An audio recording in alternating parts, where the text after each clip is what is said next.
If Daniel's prophecies had ended with the ancient empires of Babylon, Persia, Greece, and Rome, they would be of interest only to historians.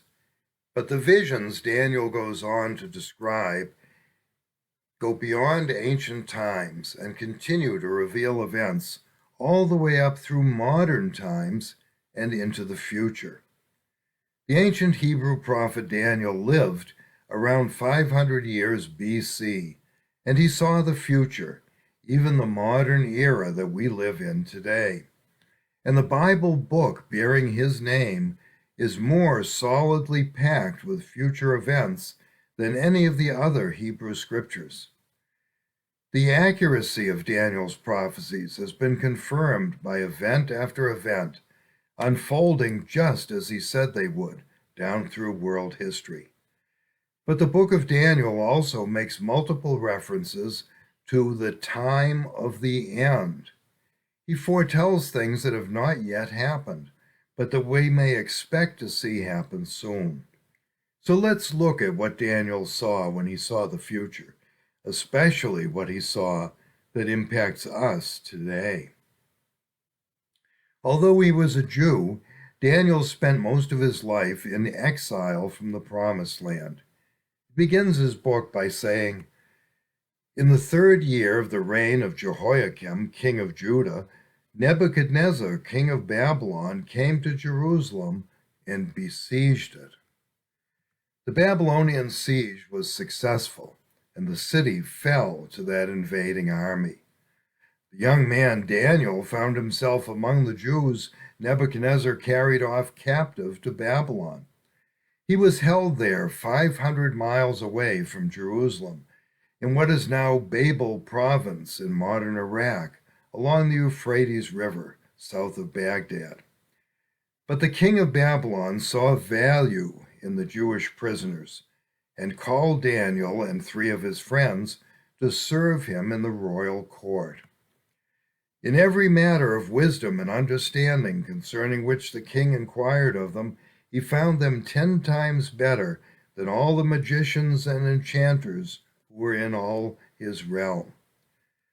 So Daniel was available to Nebuchadnezzar the king when matters came up where the king wanted advice. When the king had a troubling dream and the other wise men were unable to interpret it for him, Daniel was called in. But the problem was that the king didn't remember the dream itself, only that he was troubled by it. Well, that made it tough for would-be interpreters. Anyone, of course, can take a stab at interpreting a dream, but it's a whole different matter to tell someone what they saw in a dream that they forgot. And yet that is what the king demanded. The king's wise men kept saying to him, "Tell your servants the dream, and we will show the interpretation." But the king couldn't remember the dream. So obviously no one could interpret it for him. No one, that is, except Daniel. In answer to prayer, Daniel received from God exactly what the king dreamed and what the dream meant. And that established Daniel's credentials with the king. Daniel explained that the king's dream was a prophecy revealing the succession of empires or world powers that would come after Babylon. And that was the beginning of Daniel acting as a prophet, foretelling future events by the power of God. Some of his prophecies foretold events in the immediate future, and some of them revealed the distant future, even events looming ahead of us today. Years after King Nebuchadnezzar, Daniel served in the court of Belshazzar, Babylon's final king. It was that king's royal court that was thrown into panic when a detached hand, without a body, a hand all by itself, suddenly appeared on the wall above and wrote mysterious words on the wall while everyone watched in astonishment. Daniel correctly interpreted those words as announcing the imminent collapse of the Babylonian Empire. And his prophetic interpretation came true later that very night when invaders captured the city and overthrew the king. So that was a short-term prophecy that came true immediately after he spoke it.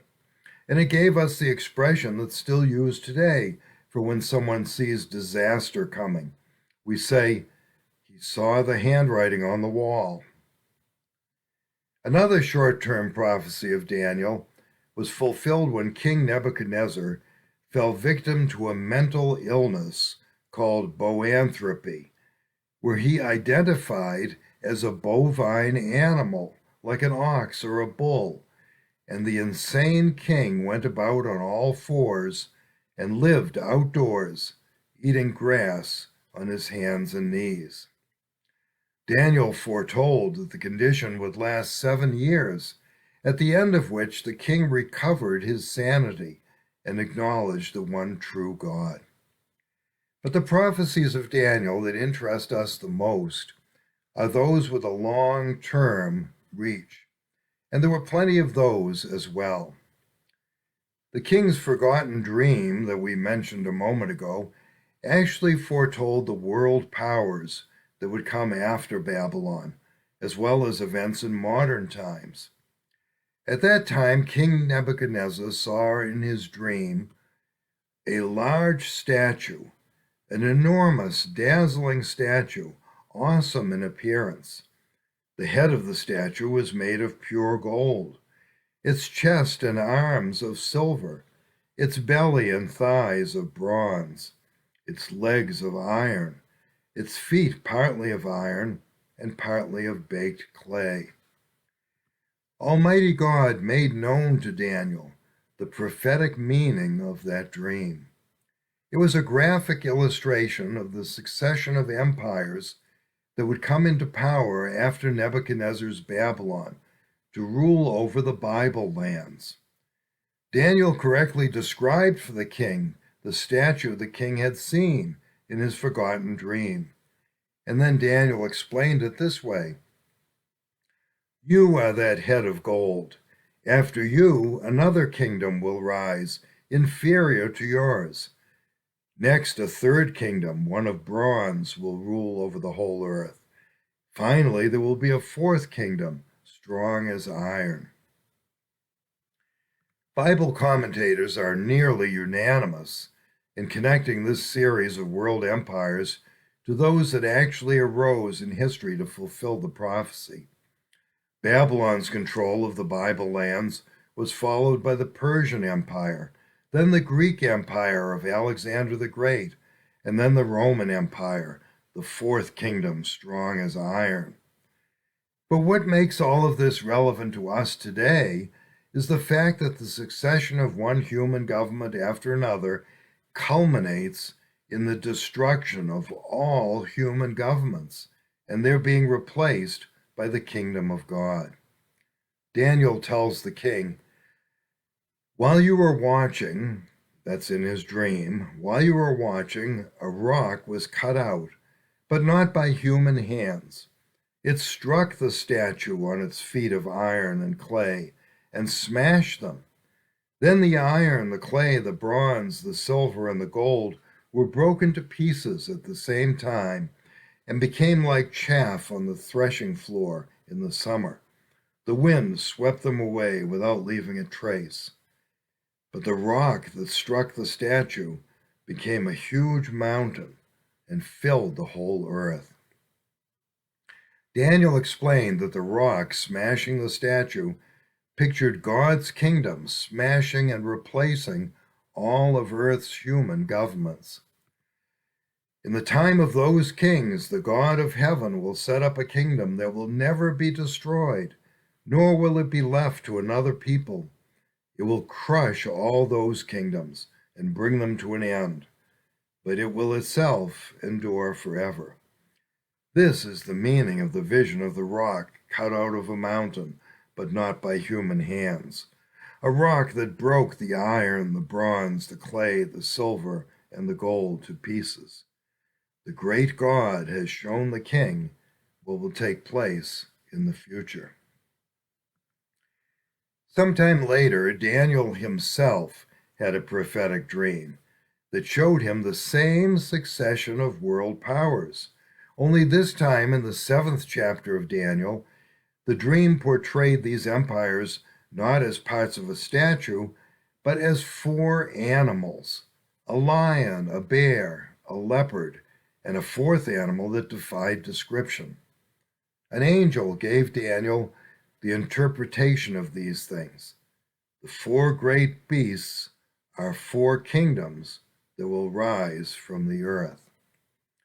Again, commentators are nearly unanimous in agreeing that they portray the Babylonian, Persian, Greek, and Roman empires.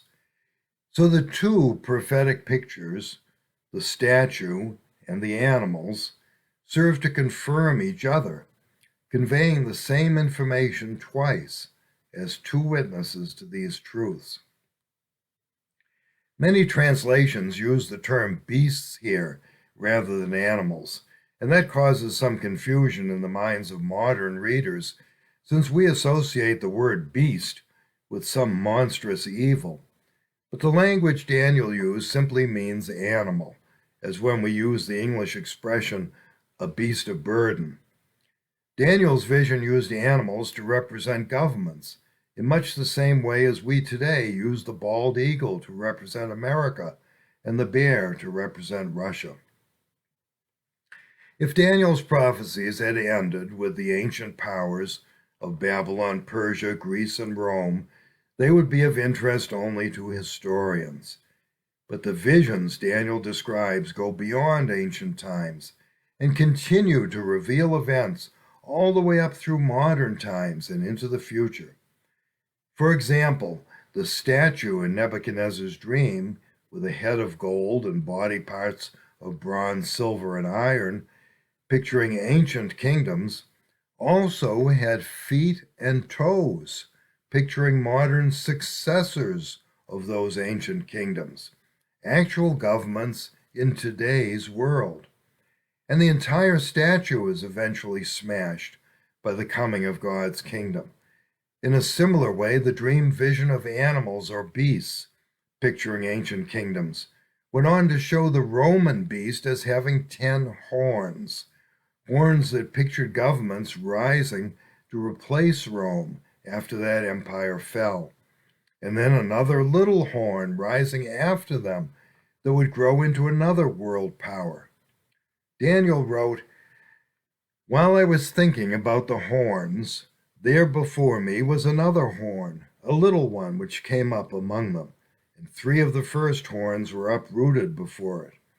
This horn had eyes like the eyes of a man, and a mouth that spoke boastfully." But then the scene in the dream vision switched from earth to heaven.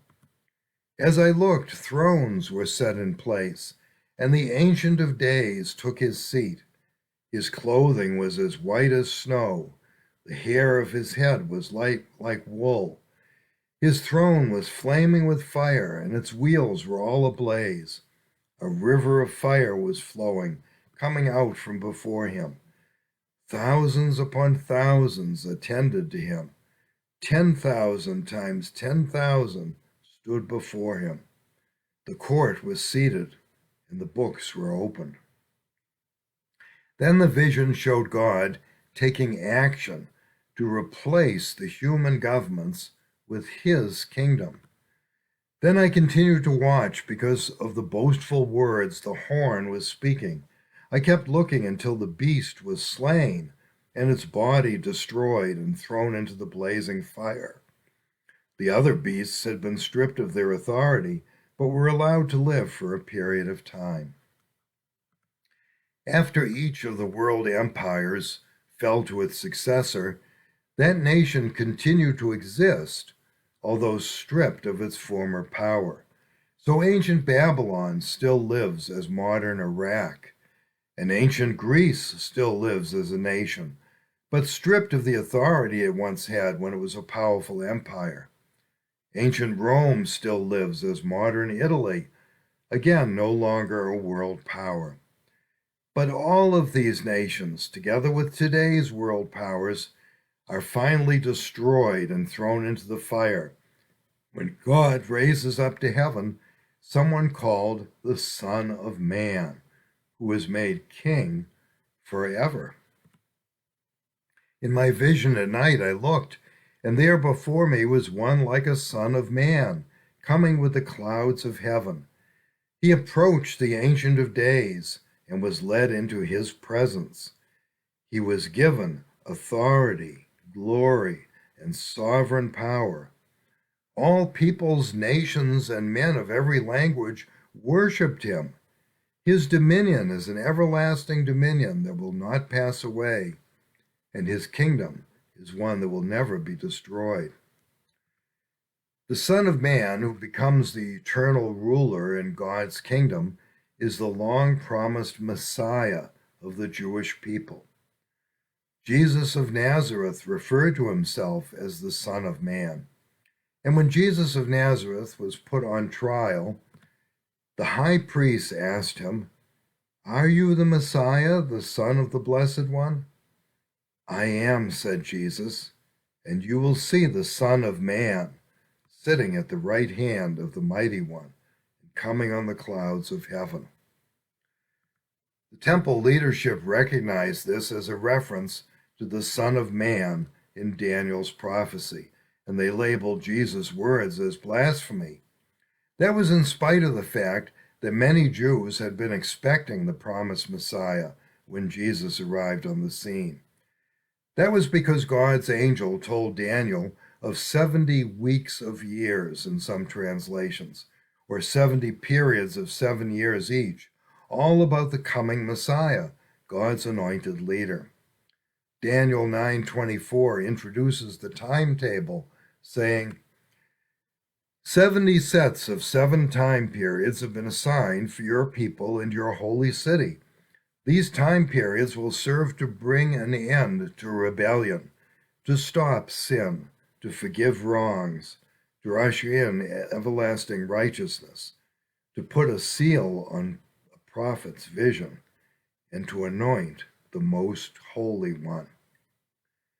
Although some translations use the English word weeks, commentators generally understand this as weeks of years, 77-year periods, totaling 490 years.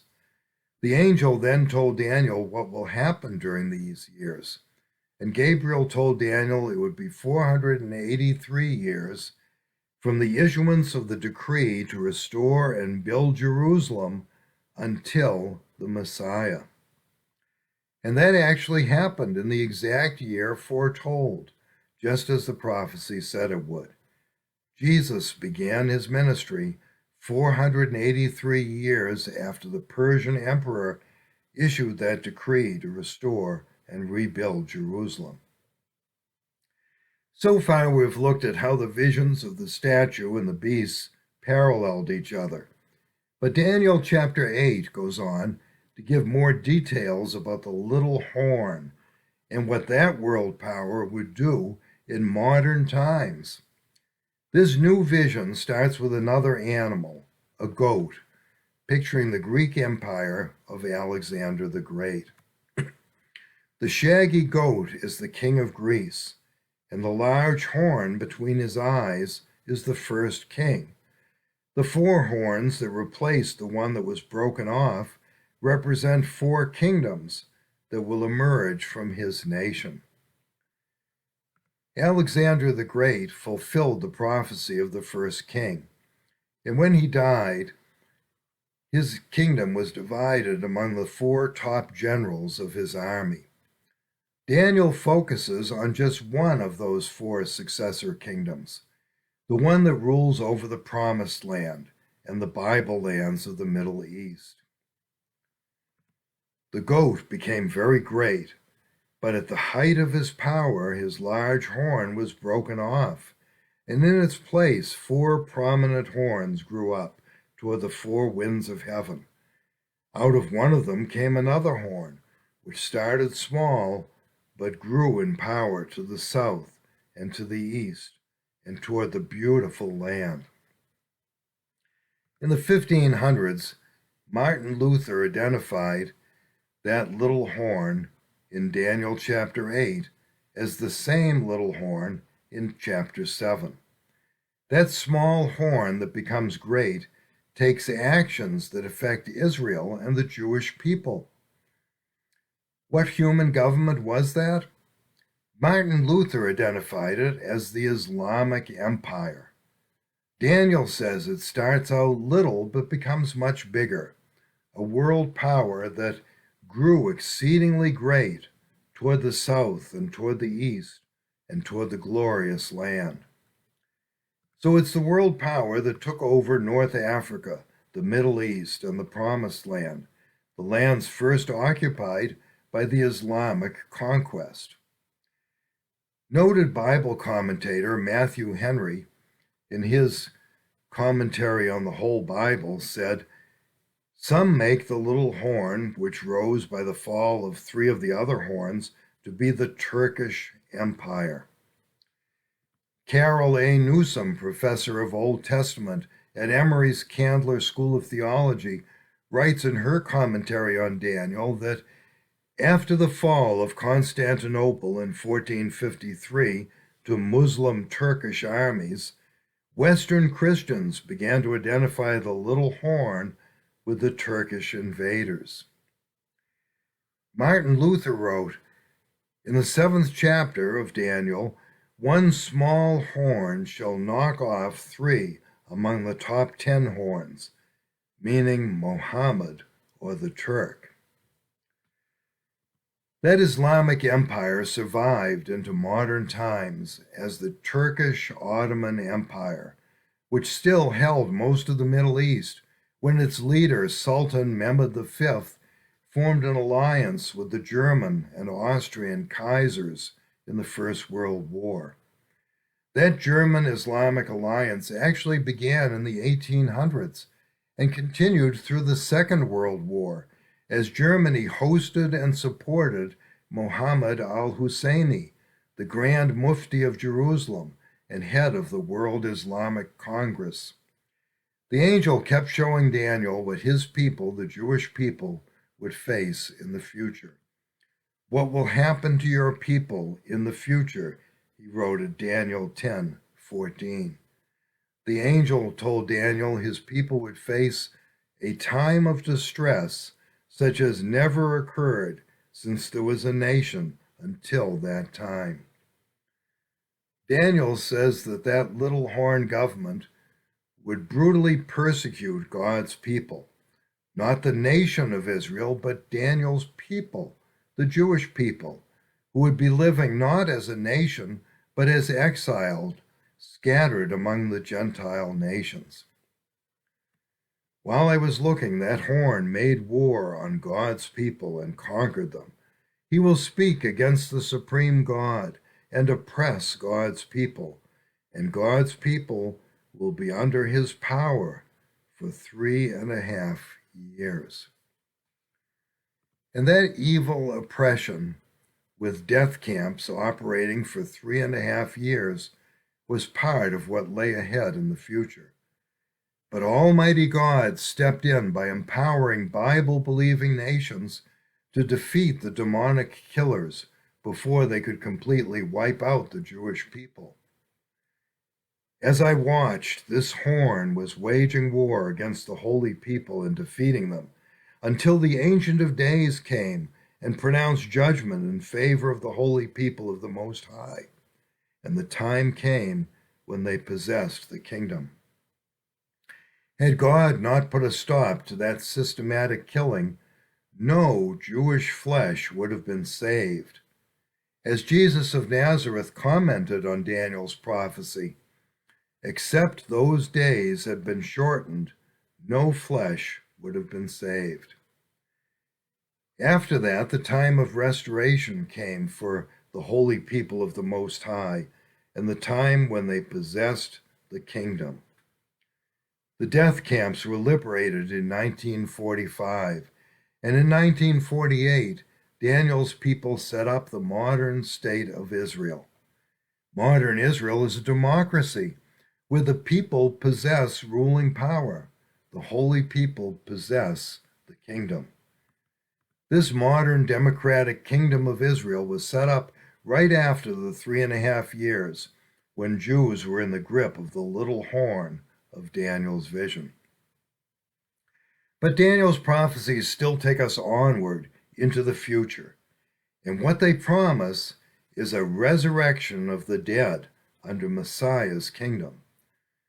Yes, Daniel 9:26 foretold that the Messiah will be killed. It said the Messiah will be killed.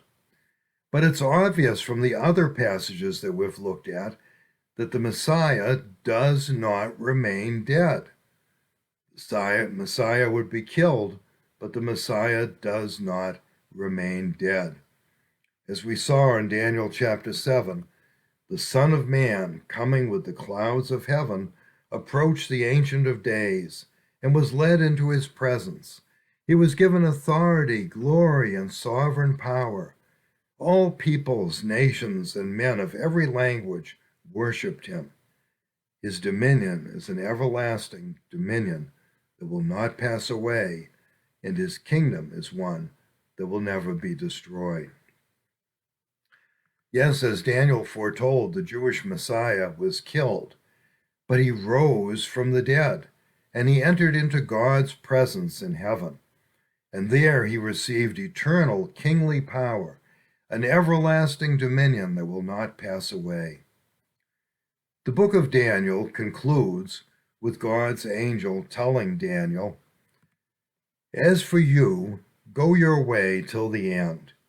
You will rest, and then at the end of the days, you will rise to receive your allotted inheritance."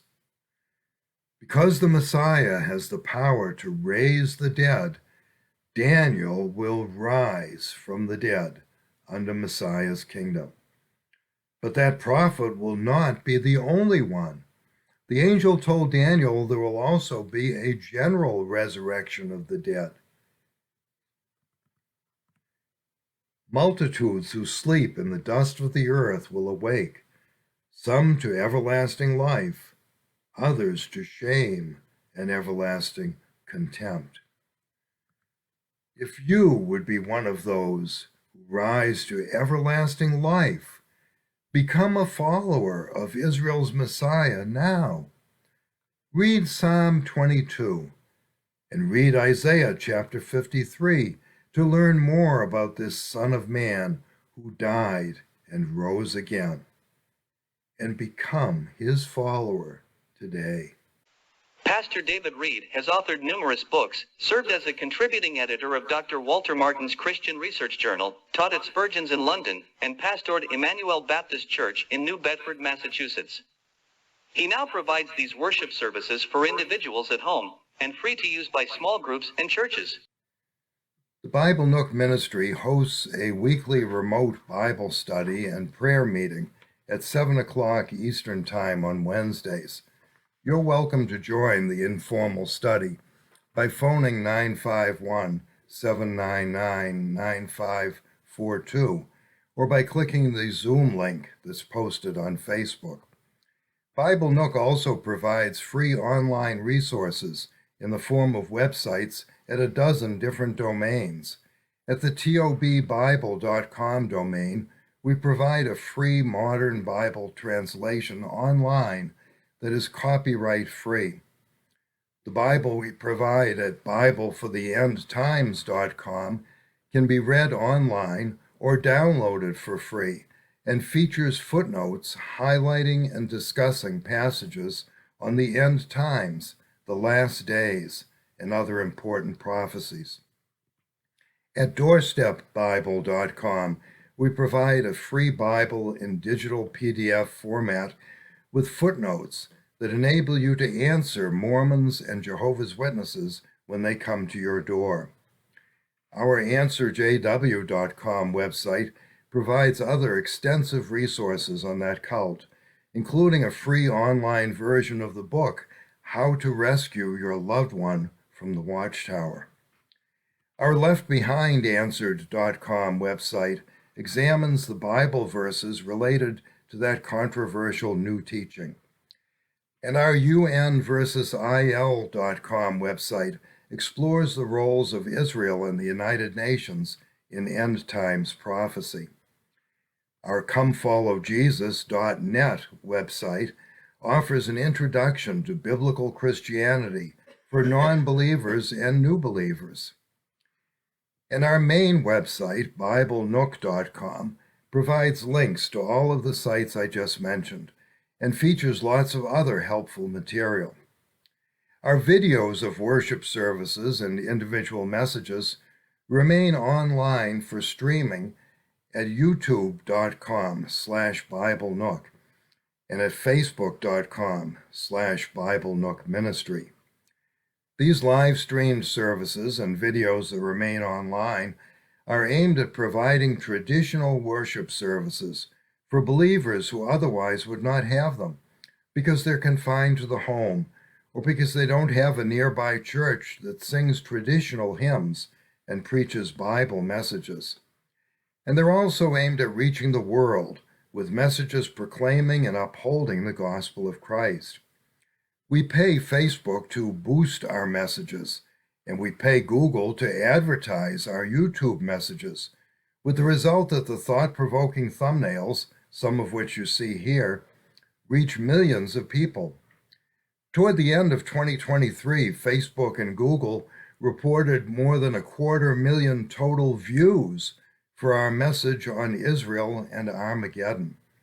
A flood of responses and comments, including many from non-believers and many comments from inside Israel itself, proved that this video got many people thinking and talking about the gospel message. The 250,000 views reported for that message shows that for a very small ministry with a very small budget, Bible Nook reaches a very large audience. During the year 2023, we received gifts totaling $5,326, and we spent $5,875 on web hosting and domains, post office expenses, Zoom, and our call-in conference line. But overwhelmingly, we spent that money on boosting messages on Facebook and YouTube. As you can see, we had a shortfall for the year of $549, but my wife and I were glad to cover that from our own personal funds to keep boosting messages that were generating so much interest. No one takes any salary from Bible Nook. To maintain our freedom of speech, we have not applied to the government for their approval as a ministry, but all the gifts we receive go directly to the expense of spreading Bible messages. If you are being blessed by this ministry, or if the Lord moves your heart to spend some of your resources on our gospel outreach, you can do so by visiting BibleNook.com and clicking the donate button on the home page, or by sending a check to Bible Nook, 214 Onset Avenue, Suite 1464, Onset, Massachusetts, 02558.